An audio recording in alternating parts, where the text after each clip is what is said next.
ये एक्शन जो अभी किया गया, ये एक ऐसा एक्शन है जो पूरे दिन हमारी बॉडी करती है, और वो भी बिना हमारी कॉन्शियस नॉलेज के।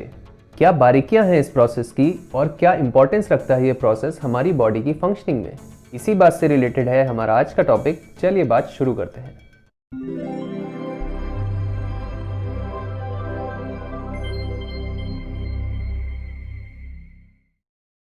आज के हमारे टॉपिक का नाम है रेस्पिरेटरी सिस्टम। इसकी इमेज कुछ इस प्रकार से है, जैसे कि हम देख सकते हैं इसमें बहुत सारे पार्ट्स एग्जिस्ट करते हैं। इसको हम पढ़ेंगे इस वाले सिंप्लीफाइड डायग्राम के थ्रू। रेस्पिरेटरी सिस्टम में टोटल 7 ऑर्गन्स एग्जिस्ट करते हैं। क्विकली देखें इनको, तो पहला ऑर्गन आता है नोज, जिसमें आते हैं 2 पार्ट्स। एक पार्ट है नॉस्ट्रिल और दूसरा पार्ट है नेसल कैविटी। वहीं पे हम ओरल कैविटी की बात भी पढ़ेंगे। फिर उसके बाद आता है दूसरा ऑर्गन फेरिंग्स, और फिर आता है तीसरा organ larynx. Then the fourth part would be trachea, fifth part is bronchi, sixth part is the most important part of this system which is lungs. इसके अंदर एक और पार्ट आएगा जिसका नाम है ब्रोंक्यूल्स, और फिर सेवेंथ एंड लास्ट ऑर्गन आएगा हमारा एल्वियोलाई। इन सातों को हम पढ़ेंगे एक एक करके जैसे जैसे हम टॉपिक में आगे जाएंगे। अब रेस्पिरेटरी सिस्टम वर्ड जो बना है उसमें ही कुछ मीनिंग एग्जिस्ट करता है। वो बनता है 2 पार्ट से। पहला पार्ट है री, जिसका मीनिंग है अगेन, यानी कि कोई चीज बार बार होना। और दूसरा पार्ट है एस्पायर, यानी कि breathe in and breathe out, यानी कि सांस लेना और सांस छोड़ना। इन वर्ड पोर्शन से ही हमें एक बेसिक आइडिया मिलता है इस रेस्पिरेटरी सिस्टम के फंक्शन का। बाकी अगर हम इसके फंक्शन को प्रॉपरली इलेबोरेट करें तो इसका फंक्शन है performing gaseous exchange for the body, यानी कि ये गैसेस का एक्सचेंज करता है बॉडी के लिए। कोई एक गैस बॉडी के अंदर आती है और वहीं पे कोई एक गैस बॉडी से बाहर जाती है। जो गैस बॉडी के अंदर आती है वो है ऑक्सीजन, जो हम लेते हैं अपने एनवायरनमेंट से। और जो गैस बॉडी से बाहर जाती है वो होती है एक वेस्ट गैस जिसका नाम है CO2, जो कि प्रोड्यूस होती है हमारे बॉडी के डिफरेंट सेल्स से। और ये एक ऐसा काम है जो रेस्पिरेटरी सिस्टम पूरे दिन करता है, चाहे हम जाग रहे हों या फिर हम सो रहे हों। और इनवॉलेंटरीली करता है, यानी कि हमें पता नहीं होता लेकिन बॉडी अपने आप इस फंक्शन को करती रहती है। तो ये हो जाती है बात रेस्पिरेटरी सिस्टम के फंक्शन के बारे में।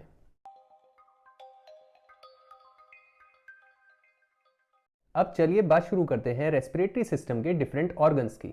इसमें जो पहला ऑर्गन आता है उसका नाम है नोज।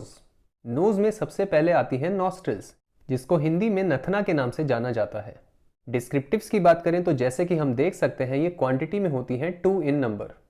और इस पार्ट का फंक्शन होता है कि ये एनवायरनमेंट से आने वाली एयर को नोज के अंदर ले और उसको फिल्टर करे।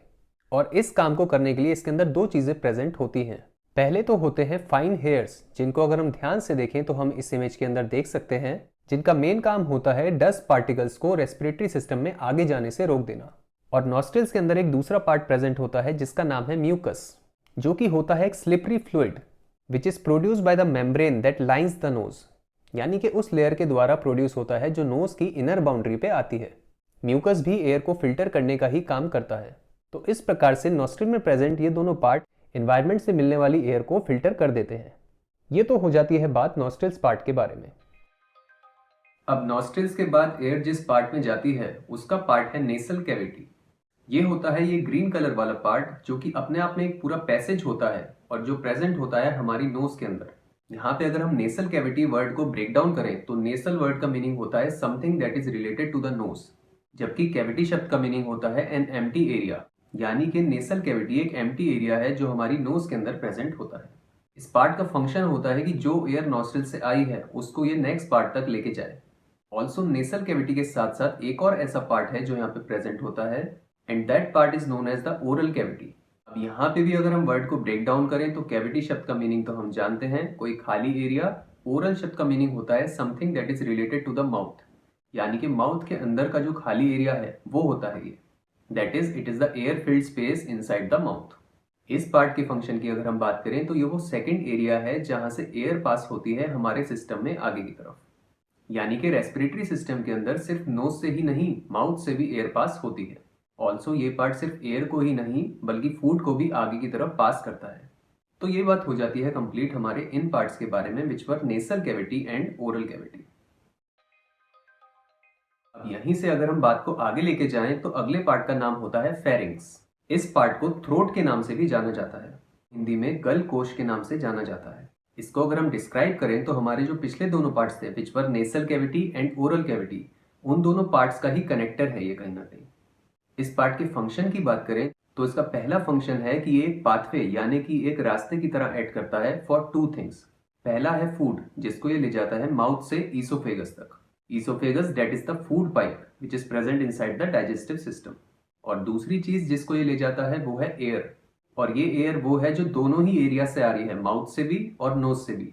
इस एयर को ले जाता है ये इस पार्ट के बाद आने वाले पार्ट पे। ये तो इसका पहला फंक्शन हुआ। इसका एक दूसरा फंक्शन भी होता है which is that it warms the air before it moves forward into the respiratory system. यानी कि जो हवा आगे जाएगी रेस्पिरेटरी सिस्टम में अब उसको ये थोड़ा सा गर्म कर देता है। ये हो गई बात हमारी कंप्लीट तीसरे ऑर्गन के बारे में विच वॉज द फेरिंक्स। अब अगला पार्ट जो हमारा आता है वो है लैरिंक्स। इस पार्ट को हम वॉइस बॉक्स के नाम से भी जानते हैं। इस पार्ट के हिंदी वर्ड की बात करें तो वो बहुत ही कॉमन पार्ट है जिसको हम सब जानते हैं, ये है गला।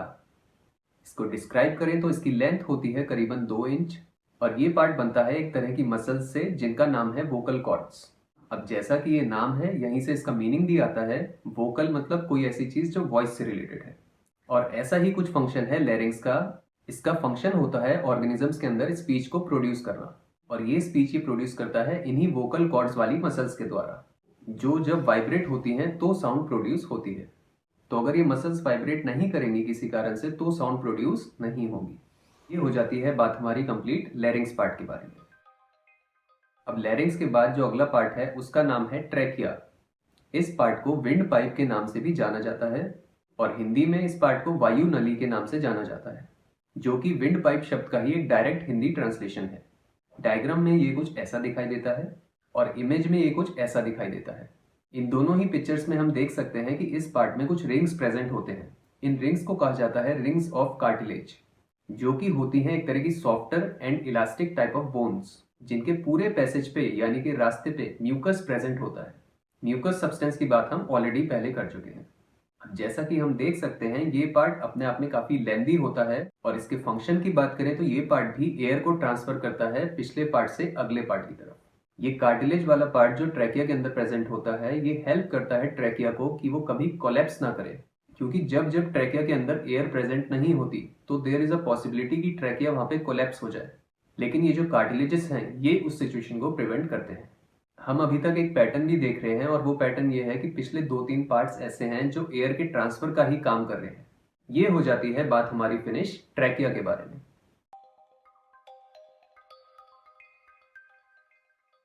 अब हमारे नेक्स्ट पार्ट का नाम है ब्रोंकाई। डायग्राम में ये दिखाई देता है कुछ इस प्रकार से, और इमेज में ये दिखाई देता है कुछ इस प्रकार से। जैसे कि हम यहाँ पे देख सकते हैं ये पार्ट होता है ट्यूब्स के फॉर्म में, और इनकी क्वांटिटी होती है 2। इस पार्ट की इमेज को अगर हम देखें तो हम समझ सकते हैं कि ये ट्रैकिया के जैसा ही है। The only difference is that trachea अब 2 पार्ट्स में डिवाइड हो चुका है। इस पार्ट का हिंदी का नाम बिल्कुल ट्रैकिया के नाम पे ही है, यानी कि वायु नली। इस पार्ट के फंक्शन की बात करें तो वो ये है कि जो एयर इस पार्ट के पास ट्रैकिया के थ्रू आती है ये उस एयर को 2 डिफरेंट पोर्शंस में डिवाइड करे, ताकि वो एयर सेपरेटली 2 ऑर्गन्स में जा सके। और जिस ऑर्गन में ये ट्यूब्स जाती हैं उसका नाम है लंग्स, जो कि हमारा नेक्स्ट पार्ट है। ये तो बात हो जाती है ब्रोंकाई पार्ट के बारे में।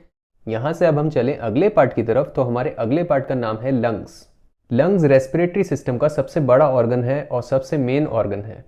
हिंदी में इस पार्ट को फेफड़ों के नाम से जाना जाता है। इस पार्ट के डिस्क्रिप्टिव्स की बात करें तो ये क्वांटिटी में होते हैं 2 इन नंबर, और इनका टेक्सचर होता है मस्कुलर, यानी कि पूरे का पूरा एक मस्कुलर ऑर्गन है। लोकेशन इनकी साइड बाय साइड है।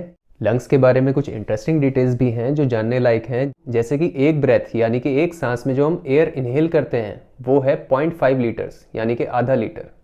वहीं पे अगर हम बात करें कि टोटल कैपेसिटी जो है लंग्स की एयर को होल्ड करने की वो कितनी है, तो वो है 6 लीटर्स यानी कि 6 लीटर। ऑल्सो ये हमारी बॉडी के अकेले वो ऑर्गन्स हैं जो पानी के अंदर फ्लोट कर सकते हैं, just because of the fact कि इनके अंदर इतनी सारी एयर प्रेजेंट होती है। ऑल्सो लंग्स एक ऐसा ऑर्गन है जो एक दूसरे पार्ट के ऊपर रेस्ट करता है जिसका नाम है डायफ्राम, जिसमें कि होता यह है कि जब लंग्स एक्सपेंड करते हैं तो डायफ्राम वहाँ पे कॉन्ट्रैक्ट करता है, and at the same time जब लंग्स कॉन्ट्रैक्ट करते हैं तो डायफ्राम एक्सपेंड करता है। इस पार्ट के फंक्शन की अगर हम बात करें तो स्टेटमेंट कहता है that it provides huge area for containing gas exchange structures. इस एरिया के एक्सपेंशन के अगर कारण की बात करें तो वो ये है कि जो एयर हम इनहेल करते हैं वो हमारी पूरी बॉडी को चाहिए होती है, तो ये ज़रूरी हो जाता है कि कोई एक ऐसा ऑर्गन हो जो ज़्यादा से ज़्यादा एयर अपने अंदर कंटेन कर सके। और यही वो काम है जो हमारे लंग्स करते हैं। ये हो जाती है बात हमारी रेस्पिरेटरी सिस्टम के सबसे मेन ऑर्गन के ऊपर, विच वॉज लंग्स। बात को अब हम आगे लेके जाएं तो ब्रोंकाई, जिसके बारे में हमने बात करी थी, जो कि 2 ट्यूब्स थी, वो अब आगे चलती हैं तो बनता है हमारा next part which is known as the bronchioles, जिनका हिंदी का नाम अगेन सेम है पिछले पार्ट के जैसा, जो कि है वायुनली। इसको अगर हम डायग्राम में देखें तो ये कुछ इस प्रकार से दिखाई देता है, और अगर इमेज में देखें तो ये कुछ इस प्रकार से दिखाई देता है। अब जैसे कि हम यहाँ देख सकते हैं कि ब्रोंकाई, जो कि 2 ट्यूब्स थी, वो यहाँ पे आके बहुत छोटी छोटी ब्रांचेस में ब्रेक हो गई हैं, और इन्हीं को हम ब्रोंक्यूल्स के नाम से जानते हैं। इस स्ट्रक्चर को अगर हम कंपेयर करें तो हम कह सकते हैं कि ये ट्री के ब्रांच और स्टेम वाले स्ट्रक्चर की तरह दिखाई देता है, जिसमें एक मोटा स्टेम आता है पहले और फिर कई सारी छोटी छोटी ब्रांचेस आती हैं।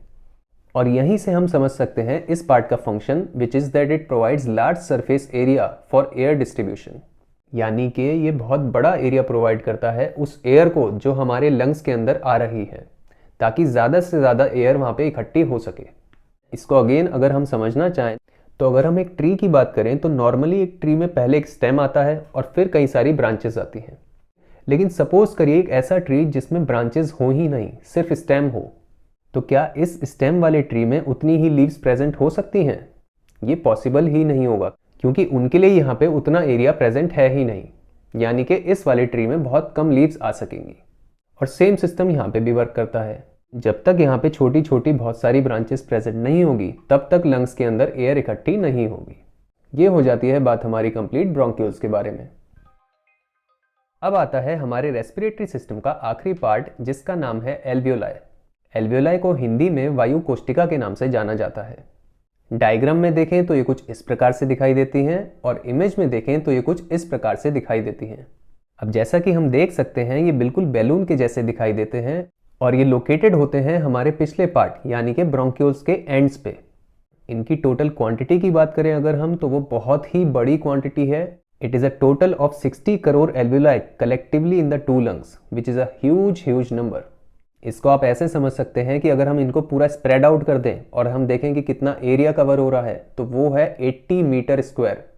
इसका अगर आपको अंदाज़ा लगाना हो तो this is the same size as that of a badminton court, which is again a huge area. तो इस एरिया के अमाउंट से हम इसका थोड़ा अंदाज़ा लगा सकते हैं कि कितनी सारी एयर है जो हमारे लंग्स के अंदर कलेक्ट होती है। इस पार्ट के फंक्शन की बात करें तो इसका फंक्शन वही है जो हमारे रेस्पिरेटरी सिस्टम का फंक्शन था, which was performing the exchange of gases for the body, जहाँ पे 2 गैसेज थी जिनका एक्सचेंज हो रहा था। पहली गैस है CO2 यानी कि कार्बन डाइऑक्साइड, जो मिलती है बॉडी के ब्लड से और पास आउट होती है जब हम ब्रीद आउट करते हैं, यानी कि जब हम एक्सेल करते हैं। और इसी तरह से एक दूसरी गैस थी जो कि थी ऑक्सीजन, जो कि हमें मिलती है एयर से, और जो जब हमारे रेस्पिरेटरी सिस्टम के अंदर यहाँ तक आती है एल्वियोलाई तक, तो वो आगे फिर ब्लड के अंदर जाती है। और ये काम कब होता है? जब हम ब्रीद इन करते हैं, यानी कि जब हम इनहेल यानी कि जब हम सांस लेते हैं। तो इस प्रकार से हम ये देख सकते हैं कि कैसे ये वाला पार्ट दोनों गैसेस के एक्सचेंज को साइड बाय साइड अलाउ करता है। एक गैस पहले बॉडी के अंदर आती है, फिर दूसरी गैस बॉडी से बाहर जाती है। और ये हो जाती है बात हमारी complete about our last part, which was alveoli. This completes the study of our topic. अगर आप इस टॉपिक को बाद में रिवाइज करना चाहते हैं तो आप ये वाली शीट यूज़ कर सकते हैं, और अगर आप टॉपिक पे खुद को टेस्ट करना चाहते हैं तो आप ये वाली शीट यूज़ कर सकते हैं। टॉपिक के सक्सेसफुल कंप्लीशन के लिए कॉन्ग्रेचुलेशंस टू यू। अगर आप चैनल को अपनी स्टडी के लिए यूज़ करना चाहते हैं तो चैनल को सब्सक्राइब कर लीजिए, और नए टॉपिक्स के नोटिफिकेशंस आपको मिलते रहें उसके लिए बेल आइकन को भी प्रेस कर लीजिए। एंड इस टॉपिक के बाद आने वाले नेक्स्ट टॉपिक का लिंक है ये, इसको आप अभी स्टार्ट करते हैं तो बीच में एक ब्रेक जरूर ले लें। मिलते हैं अगले टॉपिक में।